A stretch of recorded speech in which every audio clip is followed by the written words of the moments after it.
Donc je vous propose une capsule pour reprendre ce qu'on a vu en TP, approfondir un petit peu donc ce qu'on a vu au niveau de la duplication génique, qui permet de former donc ce qu'on appelle des familles multigéniques qu'on identifie grâce à une similarité dans la séquence nucléotidique, donc supérieure à 20%. Au premier document, donc on voit l'origine de ces familles multigéniques avec un événement qui se passe lors de la prophase 1 de méiose, où des portions qui sont homologues, qui appartiennent à des chromosomes homologues, qui vont s'échanger, mais de façon inégale, de sorte qu'on a une partie supplémentaire qui va se retrouver sur une chromatide. C'est évident qu'un gamète qui va hériter de ce chromosome plus long va avoir une série de gènes en double donc au niveau donc de ces chromatides. Ici dans l'exemple, un seul gène est représenté, le gène C. Ce qui va permettre au cours de l'évolution d'avoir certains gènes qui vont être présents en certains différents exemplaires, mais qui vont pas être restés identiques, donc qui vont évoluer indépendamment.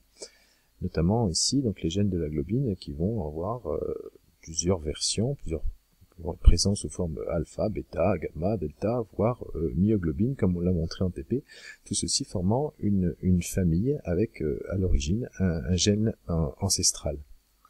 Donc je vais reprendre ici donc le résumé et le lire avec vous, donc pour vous expliquer les différentes notions. Donc on va reprendre la nature donc de ces duplications géniques. On a vu donc un engendrement inégal lors de la prophase 1.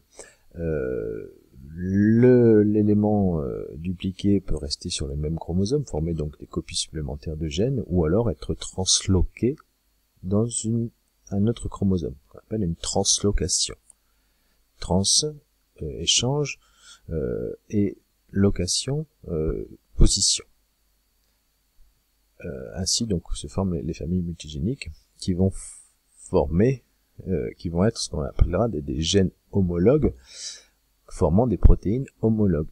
Attention à ce terme d'homologue. Homologue, c'est un terme qui signifie parent, on va dire proche. Donc ça peut être très bien donc des chromosomes homologues, des chromosomes qui sont proches, qui ont la même morphologie, des gènes homologues, des gènes qui proviennent qui sont de la même famille et qui vont donner des protéines homologues.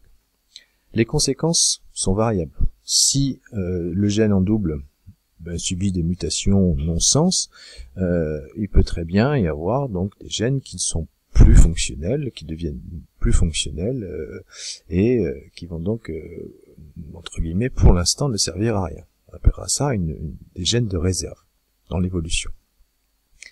Les gènes peuvent garder la même fonction initiale. C'est par exemple le cas des histones, on avait vu ça l'an passé, donc ces protéines qui permettent l'enroulement de l'ADN. On a eu le même cas donc avec ces gènes, donc les gènes de l'ARN ribosomial, des ribosomes, oui, l'ARN ribosomial, donc qui va être présent à un nombre de copies très très important, presque plusieurs milliers de copies. Alors l'intérêt évidemment, c'est que ces gènes vont pouvoir être transcrits en même temps et donner un très grand nombre de protéines lors de la synthèse protéique par exemple. Ensuite, autre cas suivant, les gènes peuvent diverger et donc avoir des fonctions soit identiques, mais avec, enfin pas identiques, disons proches, mais avec des moments d'intervention, des moments d'activation, ou des affinités, des efficacités différentes. C'est le cas des globines, ce qu'on a vu en travaux pratiques, avec les différents types de globines. Les gènes peuvent aussi acquérir des fonctions différentes. C'est le cas de deux familles multigéniques, la famille multigénique donc de TSH, FSH, LH, donc des hormones que vous connaissez en partie, avec des fonctions très différentes, puisque certaines vont agir sur la partie gonadique, donc stimulant les gonades, et la TSH qui va agir sur une glande, la thyroïde.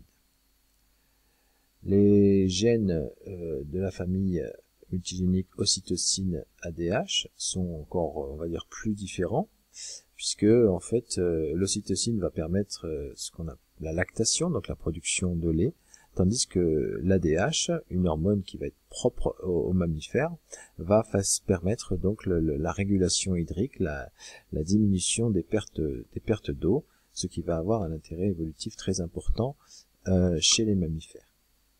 Donc en bilan sur les duplications géniques, on peut dire que c'est un mécanisme qui est responsable de la complexification du génome, qui va permettre donc ainsi de créer des nouveaux gènes qui peuvent être fonctionnels donc pour entraîner de nouvelles fonctions, ou des fonctions plus préciser certaines capacités, et peut permettre aussi d'avoir une réserve de gènes qui pourrait être utilisée plus tard dans l'évolution en ayant des mutations qui pourraient devenir positives dans un environnement différent.